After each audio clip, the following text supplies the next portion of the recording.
शब्द है, गिफ्ट के रूप में लेते जाओ। हम ऐसे चाहनहार नहीं जो आज तुम्हें करे और चाहे। अरे फेंक दे नैन निकाल दो जो और की ओर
याद रखना श्रोताओ, उसी पॉइंट पर आ जाइएगा। सूत जी कहने लगे, हे सोनकांत ऋषियों, महाराज परीक्षित ने अपनी देवी से कहा कि देवी, आज के बाद हम देखने के लिए तुम्हें कभी नहीं मिल पाएंगे और हम जा रहे हैं। सवेरा जब हुआ है तो अपनी धर्म पत्नी से कहा कि देवी, बस आखिरी दर्शन और आखिरी दो बातें हमारी तुम्हारी होनी है, वो कर लो। मैं चला, और जब चले हैं तो जब तक दिखाई दे रहे हैं तब तक तो देखती रही बेचारी। और जैसे ही कुछ दूर गए तो उमंग में ऐसे उठ बैठे,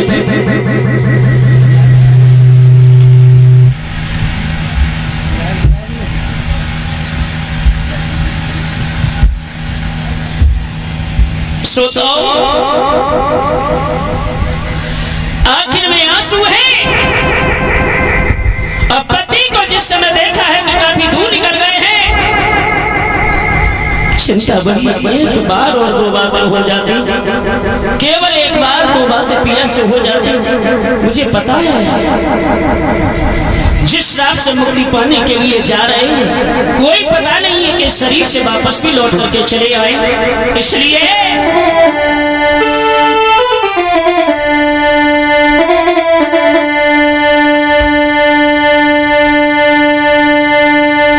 आखिर में आंसू भरे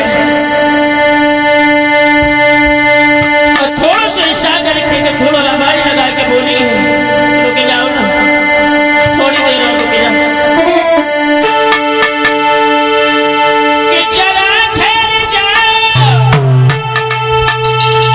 काहे के निर्दयी बन गए, लेकिन रुक न जाओ, थोड़ी देर और रुक जाओ।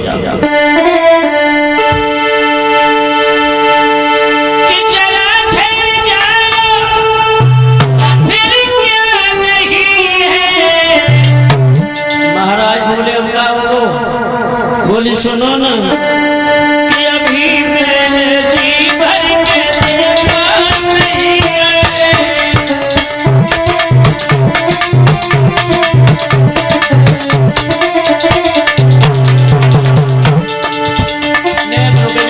मेरी कसम जाओ, कोई बात नहीं।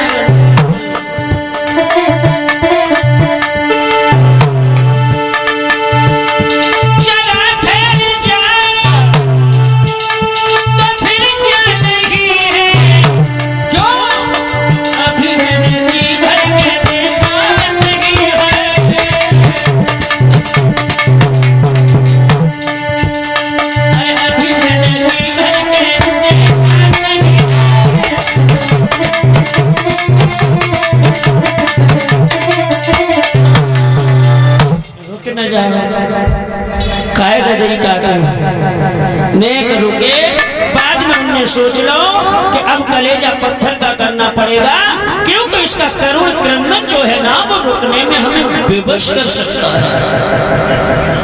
चले गए गंगा मैया के पवित्र तट पर जाकर के पहुंच गए हैं, जगह साफ की है, गंगा स्नान किया है, आसन मार के बैठे हैं। ऋषियों को जब खबर मिली है तो ऋषि लोग एक एक करके आने लग गए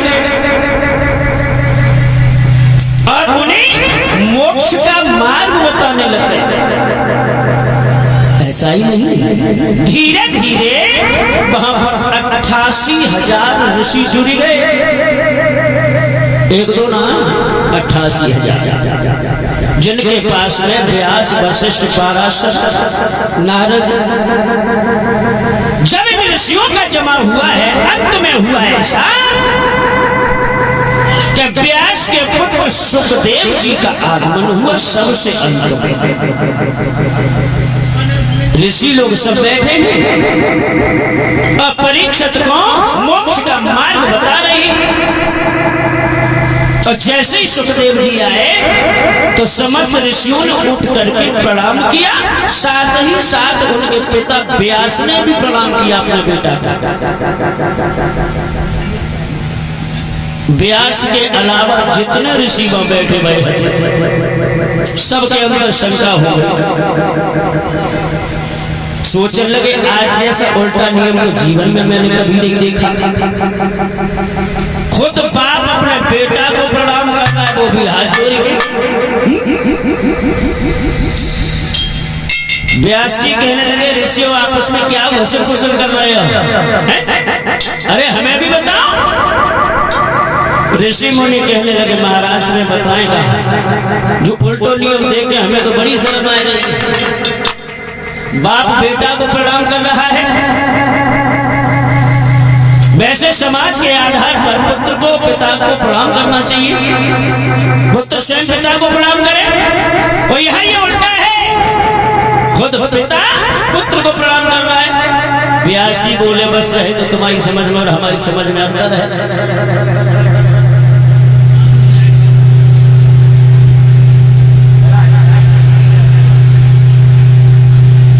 याद रखना भैया,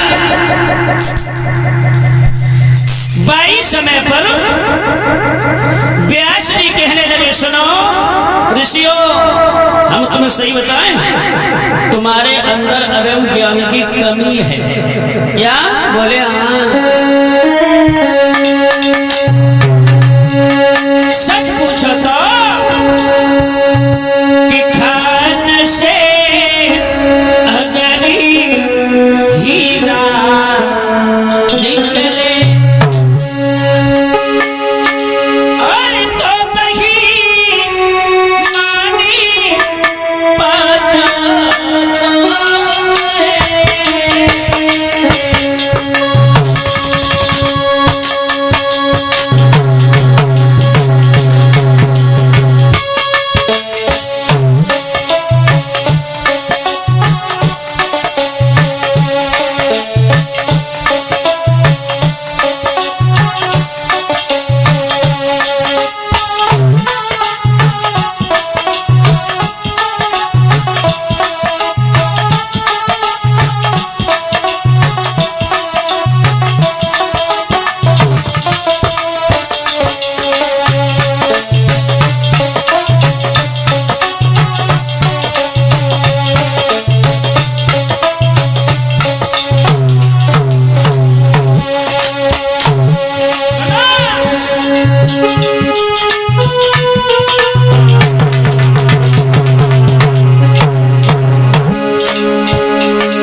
मिट्टी मिट्टी रह जाती है और हीरा हीरा बन जाता है।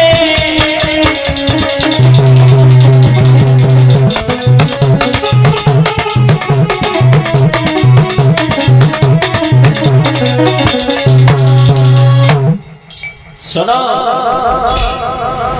खान से अगर हीरा निकले तो वही मान पा जाता है। मिट्टी मिट्टी रह जाती है और हीरा हीरा बन जाता है। लौकिक नाते में देखा जाए तो सुखदेव हमारा बेटा है, ज्ञान मार्ग में देखा जाए तो सुखदेव हमारा बाप है। यहाँ उम्र का भेदभाव नहीं है और न बेटा और बाप का भेदभाव है। यहाँ वही बड़ा है जो ज्ञान मार्ग में आगे है। और ये बात बिल्कुल सच परिचय माना है। जहां पर सत्संग होता हो और सत्संग में जो मेन बनता हो, उम्र में चाहे कितना भी छोटा हो, मगर उस समय वो तुमसे बड़ा है। क्योंकि ज्ञान मार्ग में देखा जाए तो वो तुमसे कई गुना आगे है। वहां उम्र नहीं देखी जाती। ज्ञान की चर्चाओं में ज्ञान मार्ग में जो बड़ा होता है वही बड़ा होता है। जब ये बताया तो समस्त ऋषियों की आंखों पर जो अज्ञान का पर्दा पड़ा हुआ था वो पर्दा दूर है। और समस्त ऋषियों ने सुखदेव जी को हाथ पकड़ के सम्मान के साथ उच्च आसन पर बिठाला है। और बिठाने के बाद में इशारा दे दिया कि हमारे जो परीक्षित इन्हें श्राप लगा हुआ है, आप इतनी सुंदर भगवान की चर्चाएं सुनाओ जो कैसे मुझे श्राप से मुक्ति पाए। और इधर में ये राम नरेश सिंह